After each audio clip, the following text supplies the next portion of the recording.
Okay, so I'm 72 years old. I'm in perfect health. I run 3 miles every morning. I volunteer at the animal shelter. I have a book club, a garden club, and a very active social life. I'm sharper than most people half my age, and I can open pickle jars without help. So when my 45-year-old son, Brian, showed up at my house with brochures for nursing homes, I was confused. Mum, we need to talk about your living situation. My living situation? I own my house. It's paid off. I've lived here for 40 years. What situation? Brian, I'm fine. I don't need... Mum, you're 72. You live alone. What if something happens? What if something happens? I'm more active than he is. The man eats takeout 7 nights a week and thinks walking to his car counts as exercise. But he kept pushing, showing me glossy photos of senior living communities with their sad cafeterias and bingo nights. Look at this one. They have activities and nurses on staff. I don't need nurses. I need my son to stop treating me like I'm dying.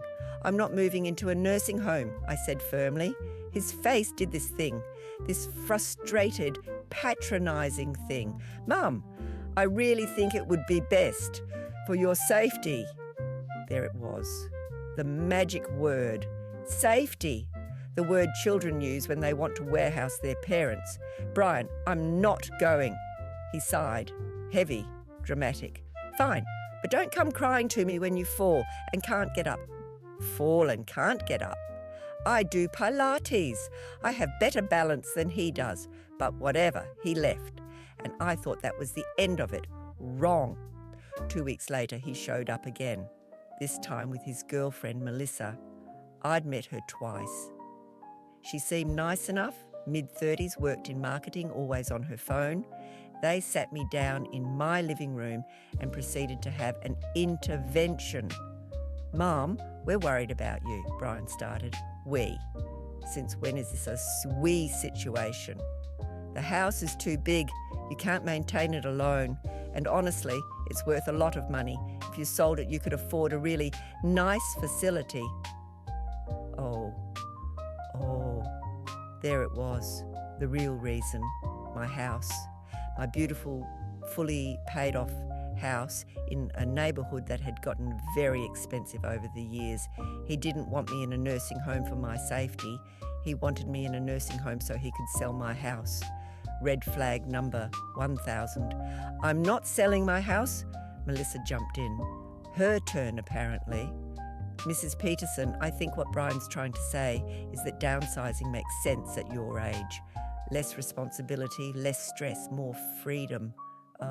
Freedom. Freedom to eat institutional food and play bingo, that kind of freedom. I like my house. I like my life. I'm staying here. Brian stood up, pacing now. Mum, you're being stubborn. We're trying to help you. I don't need your help, Brian. Yes, you do. You just don't realise it. That's when I understood. He wasn't going to stop. He was going to keep pushing, keep bringing people, keep wearing me down until I caved, until I signed papers, until I moved out so he could cash in. Well, 2 could play this game and I play to win. That night, I made a plan, a brilliant plan. Brian lived alone in a fancy 2-bedroom apartment downtown, bachelor pad, expensive rent, floor-to-ceiling windows, all the amenities. He loved that place, loved hosting his buddies for poker night, loved bringing dates there to impress them with his sophisticated lifestyle. It was his sanctuary, his domain, his pride, and I was about to destroy it in the most loving, maternal way possible. I called him the next morning. Sweet voice, defeated voice. Brian, honey, you're right. I've been thinking about what you said, about the house being too much, about needing help. I could hear the glee in his voice. Mom, I'm so glad you're being reasonable about this. Reasonable. Right.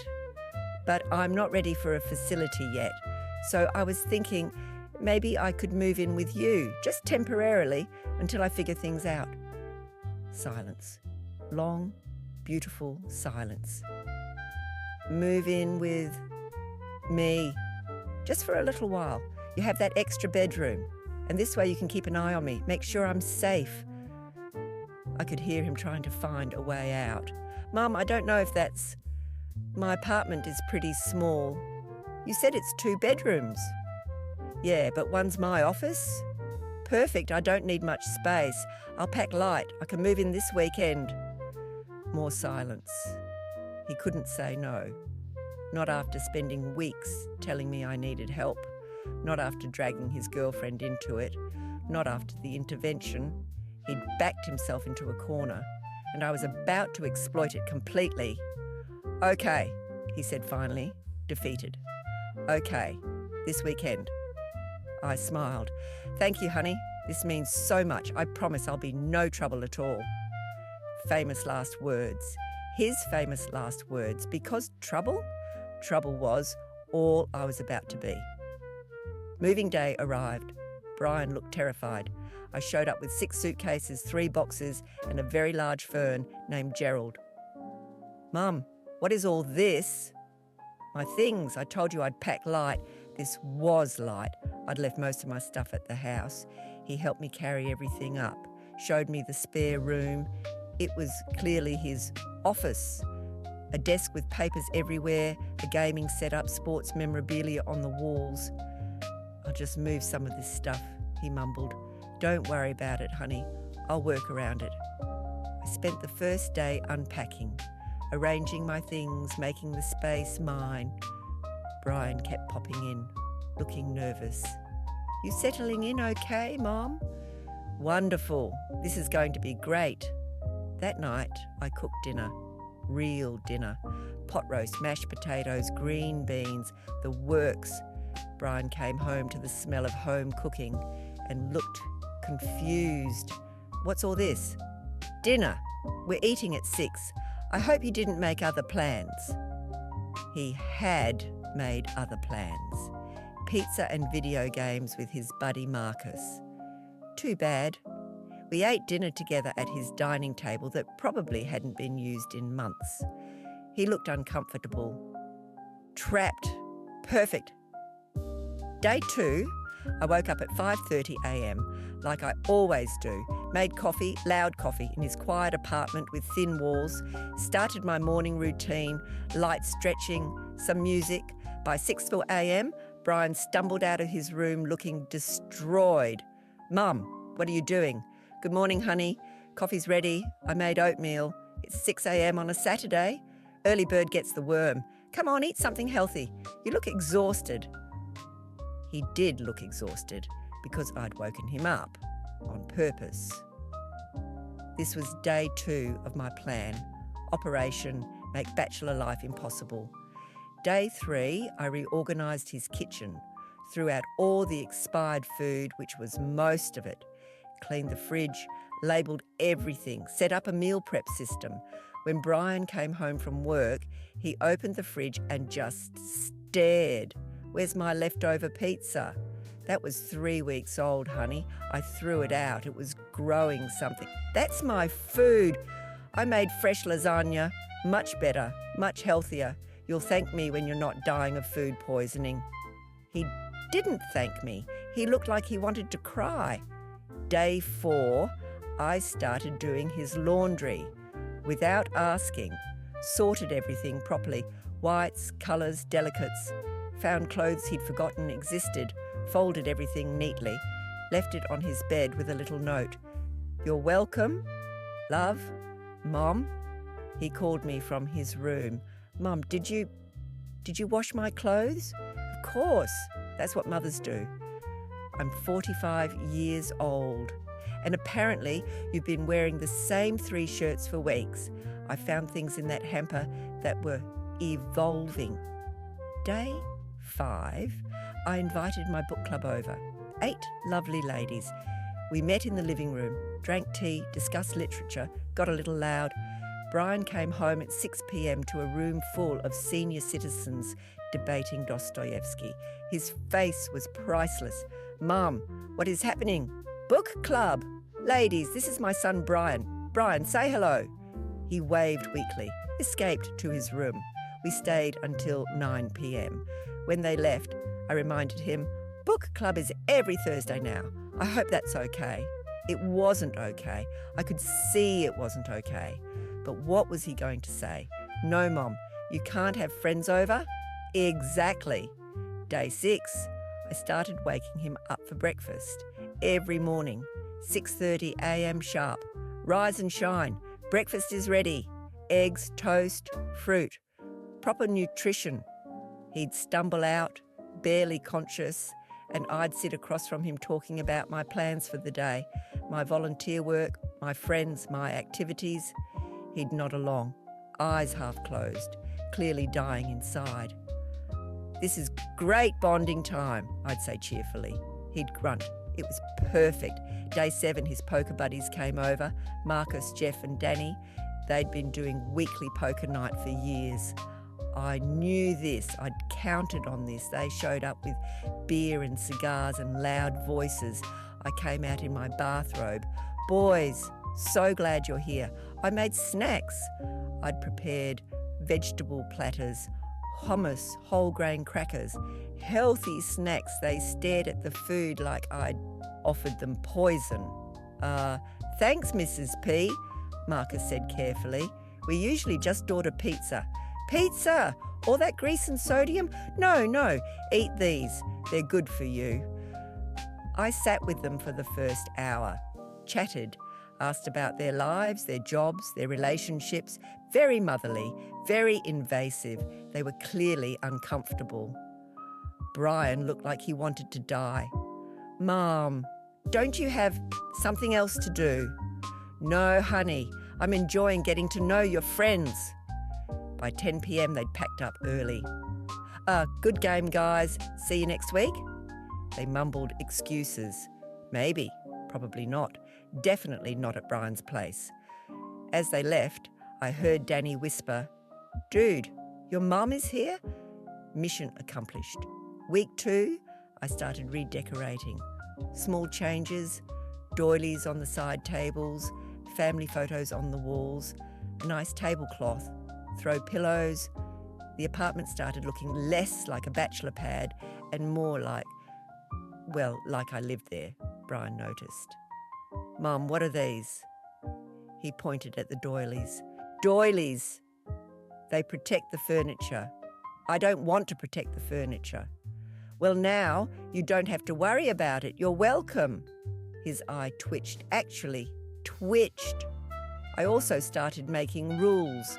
No shoes in the house. No eating in the living room. Lights out by 10 p.m. on weeknights because we both need our sleep. No loud music.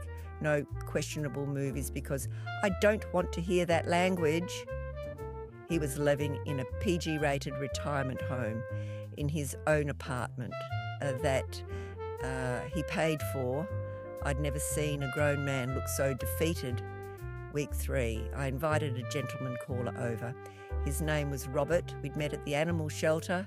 Lovely man, widower, very polite. I told Brian about him. There's someone I'd like you to meet. Brian looked hopeful, like maybe I'd found somewhere else to live. His name is Robert. He's coming for dinner Friday. Brian's face fell. You're dating? I'm 72, not dead, Brian. Robert came over. We had a delightful evening. Pot roast again, wine, good conversation. Brian sat there like a hostage, watching his mother flirt with a man in his apartment. At one point, Robert complimented my laugh. Brian excused himself. I think he was having a crisis in his bedroom. By week 4, Brian was broken, completely broken. He came home one day and found me rearranging his furniture. For better feng shui, I explained. He just stood there, stared, and then very quietly said, Mum, we need to talk. We sat down. He looked exhausted, dark circles, stress lines. The man had aged. I can't do this anymore. Do what, honey? This? You live in here? I love you, but I can't. I need my space back. I need my life back. But you said I needed help. I was wrong, okay? I was wrong. You're fine. You don't need a nursing home. You don't need supervision. You're the most independent person I know. Please, please go back to your house. I pretended to think about it. I don't know, Brian. What if I fall? You won't fall. You run marathons, 5Ks. Whatever. You're healthier than I am. You're healthier than everyone. Please, I'm begging you. I let the moment hang, then smiled. Okay, I'll move back home on one condition. He looked terrified. What condition? You never try to put me in a nursing home again. You never suggest I sell my house, and you visit me twice a month. Real visits, not obligation visits. Real ones. He nodded so fast, I thought his head would fall off. Yes, deal. Anything, please. I moved out the next weekend. Took Gerald the fern, took my doilies, left the place exactly as I'd found it, almost. I'd hidden a few family photos in very hard-to-reach places. He'd find them eventually. Little reminders. Brian helped me move. He was giddy. Actually giddy. Thanks for understanding, Mum. Of course, honey. I'm just glad we had this bonding time. He shuddered. Literally shuddered. It's been 6 months. He visits twice a month. Like clockwork, brings groceries, helps with yard work, never once mentions nursing homes, never asks about selling the house.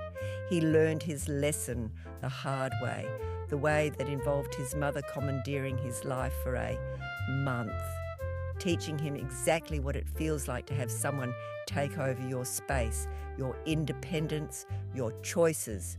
Funny how that works. So if this story made you reconsider pressuring your elderly parents or made you grateful your mum respects boundaries, hit like and subscribe, because I've got more stories. Stories about children who underestimated their parents, stories about nursing home schemes that backfired, stories about 72-year-old women who turned bachelor pads into retirement boot camps just to prove a point. Spoiler alert, we're not fragile. We're not helpless, we're not dying, we're just older and wiser and a lot more patient than you think, until we're not. Want to put me in a nursing home? Fine, I'll move into your home instead. And I'll bring my book club, my morning routine, my healthy cooking, my rules, and by the time I'm done, you'll be begging me to move back to my perfectly good house that I never wanted to leave in the first place. Because turnabout is fair play, and I play dirty. Always have, always will. Just ask Brian, he'll tell you right after he finishes therapy.